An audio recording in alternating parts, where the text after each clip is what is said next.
Today we have gathered for the first of our two middle school Dexter Prize contests. We have one in the spring, and we have one now. The Dexter Prize speaking competition is one of the oldest traditions here at Worcester Academy and dates back more than 145 years. The first was held in the school year 1873-74 and was set up by William H. Dexter, the namesake of Dexter Hall. He was a trustee of the Academy, for original declamations, for original essays, for declamation of selected articles, with a gift of $500 that he invested at 6%. By 1881, the Dexter Prize speaking contest was held at the First Baptist Church, then located on Main Street in Worcester, before a large audience. In that period, the contest was held as an event that was part of the graduation ceremonies, and the contestant pool was restricted to members of the junior class. One of our most notable winners was Cole Porter, class of 1909, who went on to be one of Broadway's greatest composers. In 1921, Nicholas de Castillo placed in the top 3, even though English was not his first language. And this tradition has continued to this day. In 1976, Dexter Prize had been dormant for several years, and we are thankful for Mr. Kirby Ross, member of the class of 1946, who recently passed away, who became the major force in supporting, financing, and reviving Dexter Prize speaking so that it is a significant part of our WA culture. In 1999, we broke away and started with our own middle school competitions. And in the past, we've actually had middlers beat out the whole school, which is pretty cool. But now we have 2 separate competitions. Today we have 8 speakers. We had 9, unfortunately, one is homesick. I want to tell you a few things they're going to be judged on. They're going to be judged on delivery. That's the speaker's ability to connect and command the attention of you, the audience, through vocal inflection, pacing, and investment in the content, not acting out the piece. Poise represents how comfortable are they with this piece. They may lose points for stumbling or forgetting, but that's okay. They're nervous. They're in front of a group of their peers, and I trust that you will be respectful of this. Clarity represents how easily you can understand the speaker. Interpretation, how well the speaker has tailored or modulated, controlled his or her voice, and delivery to the need of the content. You may have some funny pieces, you may have some sad pieces, you may have some softer pieces, you may have people who are speaking loud. This all fits in the realm of public speaking. Okay? There is an allowance for some movement in presence. Presence represents the speaker's ability to project his or her voice and to command the attention of the audience. This is not walking around and acting, but like as you see, I'm moving because I'm comfortable standing up here speaking. Difficulty. How hard is the piece? Okay? With middle school, we ask that the pieces be kept for something that's age appropriate for you guys. Something you'd understand. Something you might have even read. Okay? And today we have some selections. Probably heard before. Our first speaker is a newcomer to Dexter Prize. Our first speaker is an 8th grader, Ava Kalinowski. Today, Ava has chosen to recite a segment of Dr. Martin Luther King's famous I Have a Dream speech, which was first delivered at the Lincoln Memorial as part of the March on Washington on August 23rd,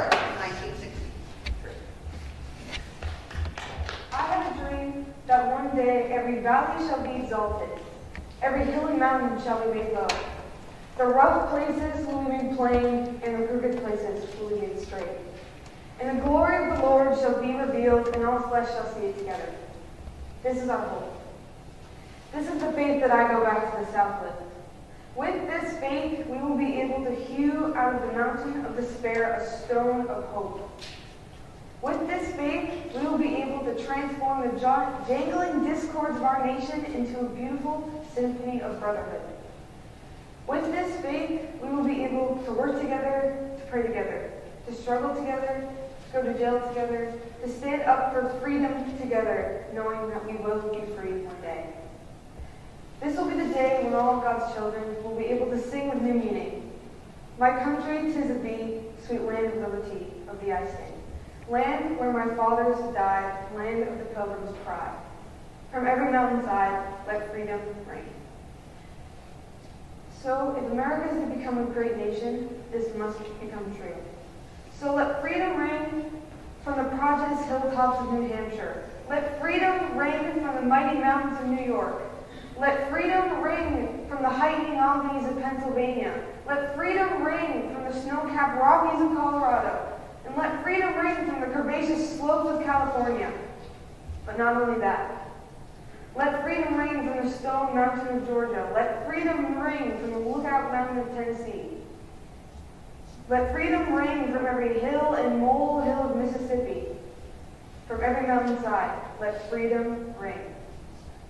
When we allow freedom to reign, when we let it reign from every village and every hamlet, from every state and every city, we will be able to speed up that day when all of God's children, black men and white men, Jews and Gentiles, Protestants and Catholics, will be able to join hands and sing in the words of the old spiritual. Free at last, free at last. Great God Almighty, we are free at last.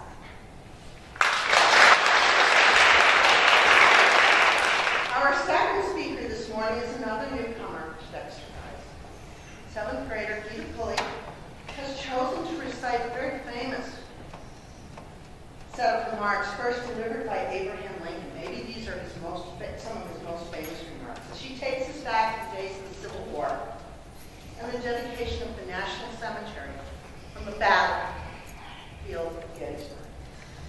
These remarks are known as the Gettysburg Address and was first delivered on November 13, 1863.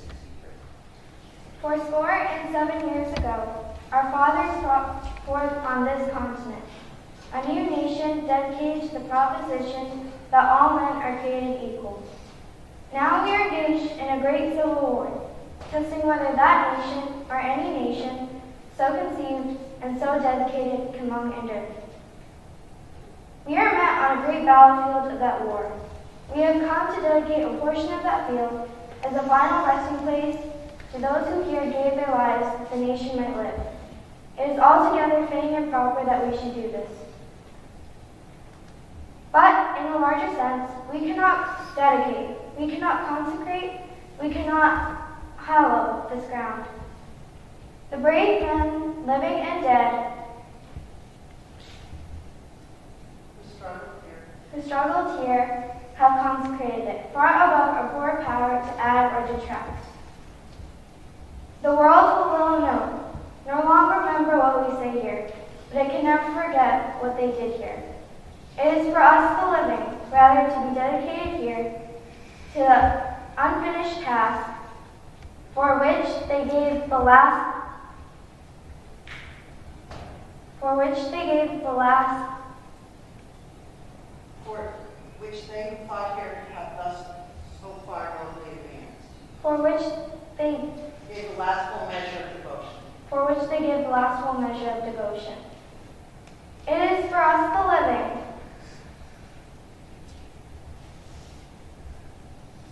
rather to be dedicated here to the unfinished work, that these honored dead, we take increased devotion to that cause for which they gave the last full measure of devotion. That we here highly resolve that these dead shall shall not have died in vain. That this nation That this nation under God shall have a new birth of freedom, and that government to the people, by the people, and for the people shall not perish from the earth. Thank you. Our next speaker is another new face. Sixth grader Casey Salmon has chosen to recite a classic poem about making choices. I'm sure you have heard this before. She will be reciting The Road Not Taken by Robert Frost. Two roads diverged unto a yellow wood, and sorry I could not travel both. But being one traveler, long I stood, and looking down as far as I could, to where it is bent into the undergrowth.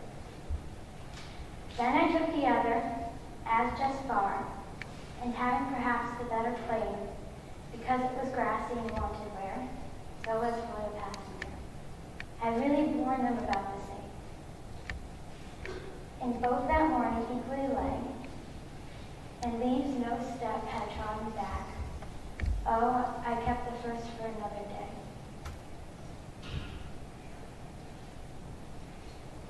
And yet knowing how away these us away, I doubted if I should ever come back. I shall be telling this with a sigh, somewhere ages and ages hence. Two roads diverged unto a wood. I took the one less traveled by, and that is made up. Our next speaker, yet another new face, is sixth grader Athena Lee. She's decided to give us a little lesson about Greek mythology, as she will be reciting segments of Edith Hamilton's introduction to the book she wrote on Greek mythology. Athena? Greek and Roman mythology is quite generally supposed to show us the way the human race thought and felt untold ages ago. Through it, according to this view, we can retrace the path from civilized man who lived so far from nature, to man who lived in close companionship with nature.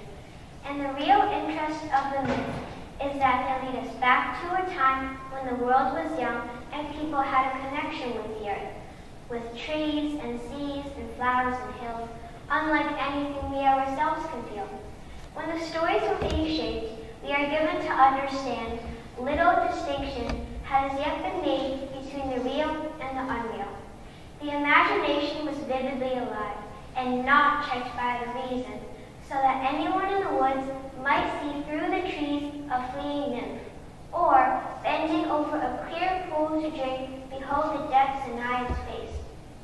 The prospect of traveling back to this delightful state of things is held out by nearly every writer who touches upon classical mythology, above all by the poets. In that infinitely remote time, primitive man could have sight of Proteus rising from the sea, or hear old Triton blow his wreathed horn. And we for a moment can catch, through the mist he made, a glimpse of that strangely and beautifully animated world. Our next speaker is another sixth grader. Lots of sixth graders this morning. This is awesome. Mark Zibney has chosen to recite a story. He's telling us a story called The Deer and I. And this was adapted from the original story taken from Mock Radio by Morgan Lakita. Alright, you know this is my first time, so just bear with me. I've always considered myself as little Mr. Nature Boy. Where I grew up, I lived in the middle of the forest. I lived on a dirt road and had practically, I think, max 3 neighbors. So, as a little boy, all I ever did was I'd go to the forest and I'd just go wild. I'd run around, I'd play in the creeks, I'd jump off the banks, I'd climb trees, everything. It was my favorite thing to do. I developed this habit, which has followed me to this day. It started where I just ran through the forest barefoot. I did this every day, so over time I developed calluses on the bottom of my feet, and I developed the inclination to stare at my feet as I walked. Now, you know, the reason you do this is so you don't step on anything sharp, so you don't step on any living thing. So it's just followed me ever since then. Now, As a little boy, it's important that I tell you this because if I hadn't been staring at my feet on that one day, I would have never been so surprised. That day, the bus had just dropped me off, and I was walking down my road. It was quiet, and I was, off in thought, just looking down at my feet, when I heard a crumpling of grass just to my right. Instinctively, I looked towards it, and it was a buck, not 10 feet from me, a sheer stature that he imposed upon me. He must have been, 3 times my size. He was big, So, as I stood there, and he stared back at me, I found that I could not figure out what to do. Now, being in the forest ever since I was a little boy, I always thought that I was in control of things. Like if I came upon a coyote in the woods, and it growled at me, or something like that I would be able to handle it. I would climb up a tree, and wait for it to go away. Or something like that. I was just so confident, but then this moment came by, and I was frozen in place. I couldn't move. As I stared at him, I noticed a movement out of the corner of my eye. Instinctively, I looked towards it, and the whole herd was staring back at me right behind him. I realized that this buck is standing between me and his herd. So, as I stared at him, I found that I could not figure out what to do. So I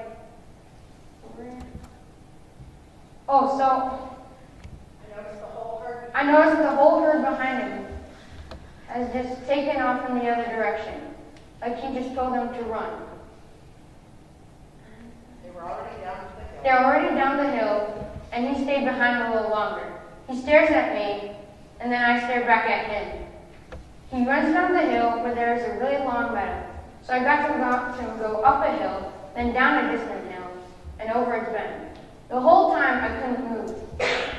I thought, while I couldn't move, that I'd really been taken off guard. I turned and kept walking down my road.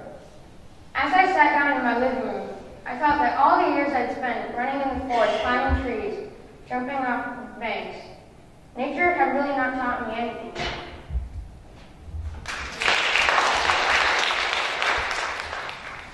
Our next speaker, another sixth grader, Lucas McCarthy, has chosen to tell us about the bad effects that television has on children as he recites the poem Television by Roald Dahl. The most important thing we've learned, as far as children are concerned, is never, never, never let them near your television set. Better still, just don't install that idiotic thing at all. In almost every house we've been, we've seen them gaping at the screen. They loll and slop and lounge about. They stare until their eyes pop out. Last week, in someone's place, we saw a dozen eyeballs on the floor.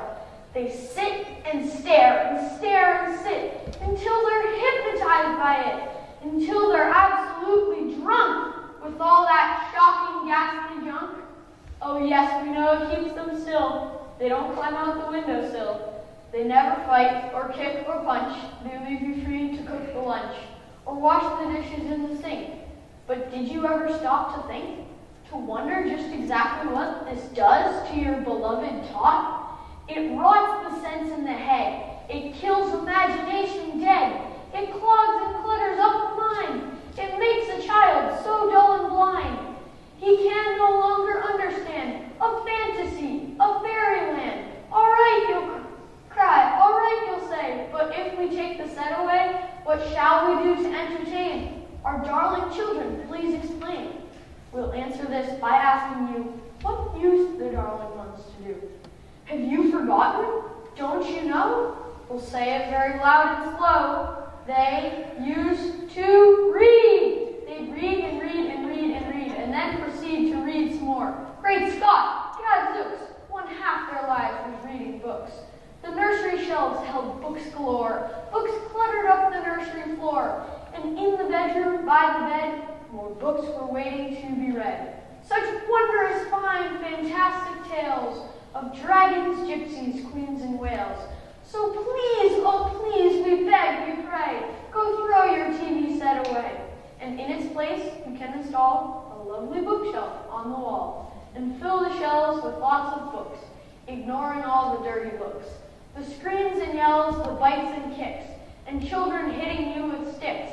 Fear not, because we promise you that in about a week or two of having nothing else to do, they'll then begin to feel the need of having something to read. And once they start, oh boy, you'll watch the slowly growing joy that fills their hearts. They'll grow so keen, they'll wonder what they'd ever seen in that ridiculous machine.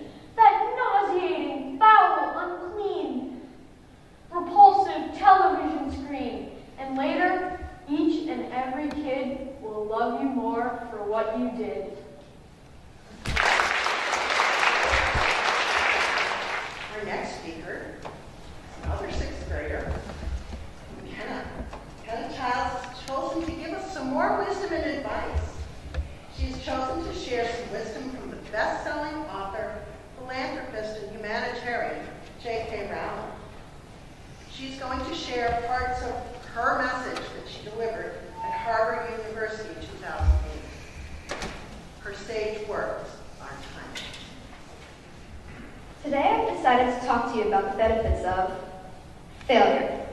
This may seem a quixotic choice, but please, bear with me.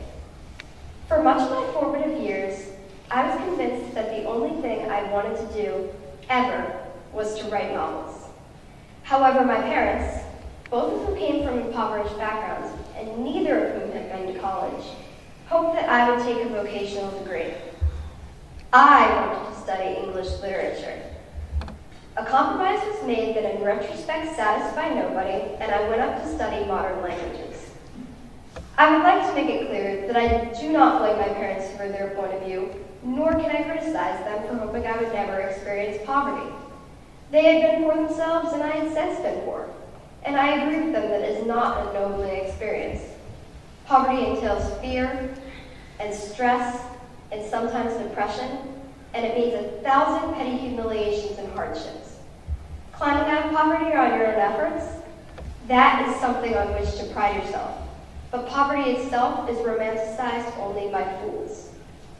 At that age, however, what I feared the most was not poverty, but failure.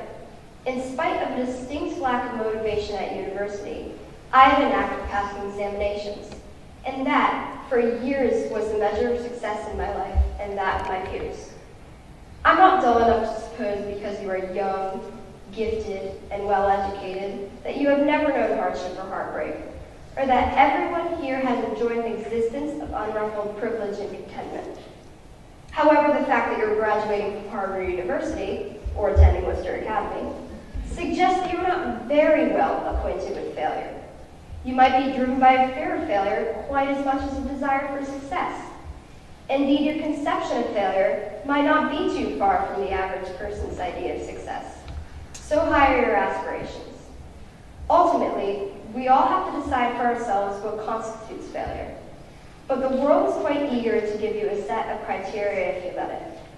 And I think it is fair to say that by any conventional measure, a mere 7 years after my graduation day, I had failed on an epic scale. An exceptionally short-lived marriage had imploded, and I was jobless, a lone parent, and as poor as you can possibly be in modern Britain without being homeless. The fears that my parents had for me, and that I had for myself, had both come to pass. And by every usual standard, I was the biggest failure I knew. Now, I'm not going to stand here and tell you that failure is fun.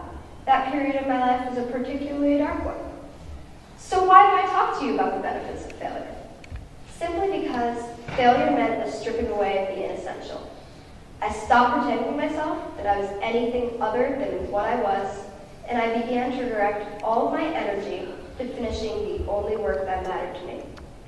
I was set free because my greatest fear had been realized, and I was still alive, and I still had a daughter whom I adored, and an old typewriter, and a big idea. And so rock bottom became the solid foundation on which I rebuilt my life. You might never fail on the scale I did, but some failure in life is inevitable. You can't live life without failing at something, unless you live life so cautiously that you might as well not have lived at all, in which case you fail by default.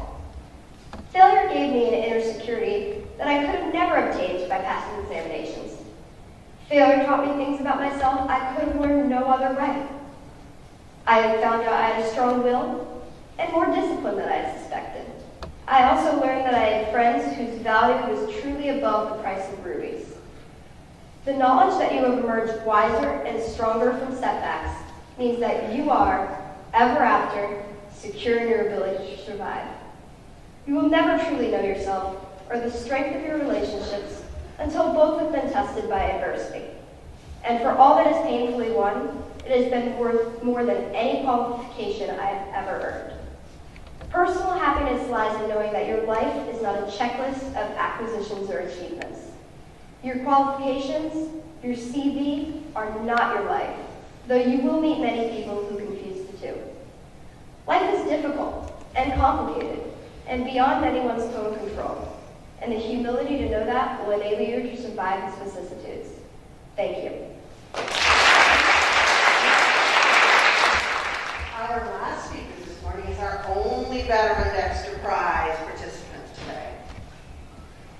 Arush Malavaram, an 8th grader, is going to take us back to the year 1940. And he has chosen to recite excerpts of Winston Churchill's speech, "We shall fight on the beaches." This was first delivered on June 4th, 1940, to the House of Commons. Turning once again, and this time more generally to the question of invasion, I would observe that there has never been a period in all these long centuries of which we boast when an absolute guarantee against invasion, still less than serious raids, could have been given to our people. In the days of Napoleon, the same wind which carried his transports across the Channel might have driven away the block-loading fleet.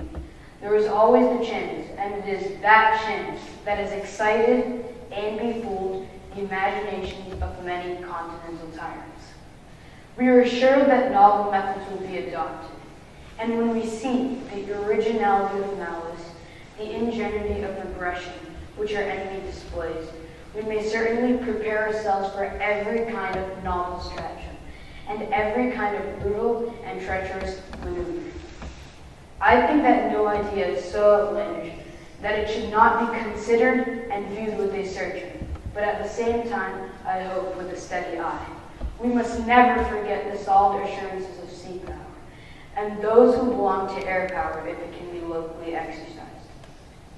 I have myself full confidence that if all do their duty, if nothing is neglected, and if the best arrangements are made as they are being made, that we shall once again be able to defend our island home, to ride out the storm of war, and to outlive the menace of tyranny, if necessary for years, if necessary alone.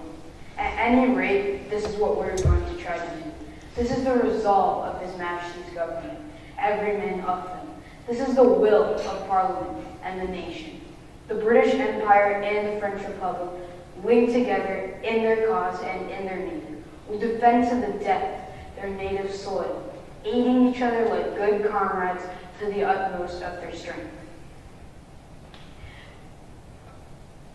Even though large tracts of Europe may have fallen or may still fall into the grip of catastrophe and all the odious apparatus of Nazi rule, we shall not flag or fail. We shall go on to the end. We shall fight in France. We shall fight on the seas and oceans. We shall fight with growing confidence and growing strength in the air. We shall defend our island, whatever the cost may be. We shall fight on the beaches. We shall fight on the landing grounds. We shall fight in the fields and in the streets. We shall fight in the hills. We shall never surrender. And even if, which I do not for a moment believe, that this island or a large part of it were subjugated and starving, that our empire beyond the seas, armed and guarded by the British fleet, would carry on the struggle until, in God's good time, the new world, with all its power and might, would come forth to the rescue and the liberation of the old. Thank you. Now, it is the challenge of our judges to go and try to make their decisions. We will be announcing them. Hopefully I can get them to the Chicago at lunch or to the changes in the upper school schedule today, so I will have the results announced. These students are competing for cash prizes, $150, $150 today. I'd like to invite all our speakers up on stage if you can give them a big round of applause.